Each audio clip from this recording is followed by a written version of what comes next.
नमस्कार, म ईश्वर खरेल विश्व सम्बन्ध परिषदको कार्य समितिको सदस्यमा उम्मेदवार दिएको छु। यसपल्ट विगत वर्षहरूदेखि यस संस्थामा जोडिएको छु।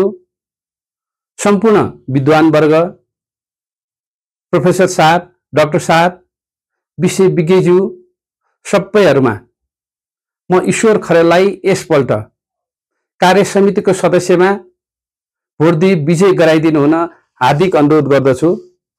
मेरो विषय, मेरो क्षमता, मेरो योग्यता अनुसार यहाँको सल्लाह सुझाव अनुरूप यस संस्थाको उद्देश्य प्राप्तिको निम्ति लाग्नेछु भन्ने प्रतिबद्धता व्यक्त गर्दछु।